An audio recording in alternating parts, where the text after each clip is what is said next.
Mesdames et messieurs, bonjour. Aujourd'hui, c'est une vidéo chantier. Alors, on va peut-être pas en faire des tonnes sur cette chaîne, mais comme on est régulièrement sur les ateliers des concessions Univers, on a parfois croisé quelques chantiers qui valent un petit coup d'œil. Et celui d'aujourd'hui consiste à la dépose et au remplacement total du flanc latéral d'un camping-car. Flanc vanille, flanc pruneau. Allez, générique.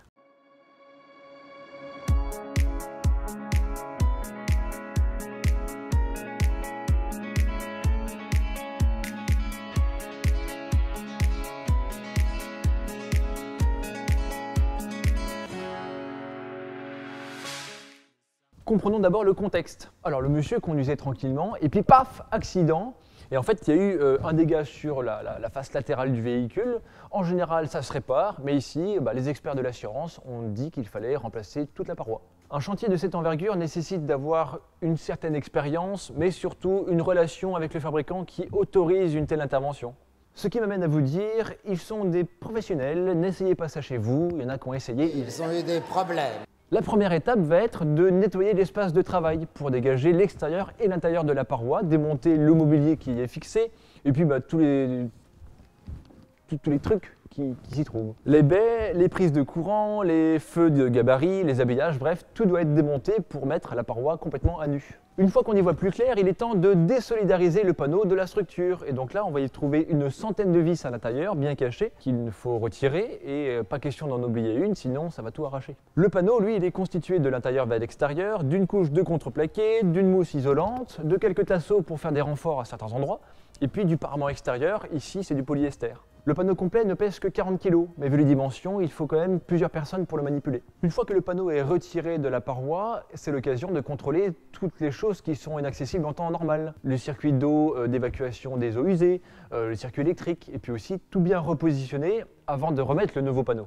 L'opération qui suit est la plus importante. Il s'agit de nettoyer toute la portée du joint de ce panneau qui a été retiré. Il y a des restes de silicone, de colle, de tout un tas de matériaux qu'il convient de nettoyer parfaitement pour assurer un bon collage par la suite et puis une étanchéité qui soit bien garantie parce que s'il y a un défaut à ce niveau-là, il y a une infiltration d'eau et puis l'eau dans un camping-car, on a vu que ça fait des dégâts. Je vous invite d'ailleurs à aller voir la vidéo sur l'étanchéité où on montre un petit peu des exemples de dégâts que ça peut faire quand on ne fait pas attention. Un bon nettoyage et un dégraissage du panneau qui sort de l'usine, c'est pas parce qu'il sort de l'usine qu'il est parfaitement propre, il y a toujours un peu de trois poussières à nettoyer. Là aussi, pour assurer une étanchéité et un maximum d'efficacité au collage. Quand tous les supports sont prêts, là il faut préparer une vingtaine de cartouches de butyl et de Sikaflex. Ça va être les cols et les joints qui vont être utilisés pour répartir tout le collage sur cette paroi. Et vient ensuite la pose du nouveau panneau. Alors là aussi, il faut plusieurs personnes pour le manipuler et puis pour bien écraser le panneau contre les joints pour répartir tout le collage de façon homogène. Maintenant que la paroi est fixée, vient l'étape du remontage de tout ce qui a été retiré auparavant.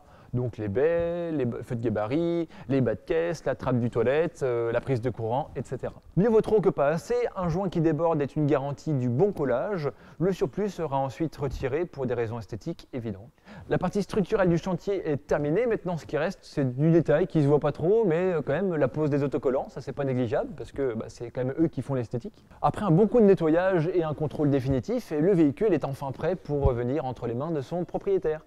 Alors la vidéo est relativement courte, mais il aura fallu quasiment une semaine pour la totalité de ce chantier. C'est vrai qu'il y a des étapes qui sont très chronophages, comme le nettoyage ou le contrôle, les ajustements. Mais heureusement ici, c'est l'assurance qui a pris en charge tous les coûts du chantier.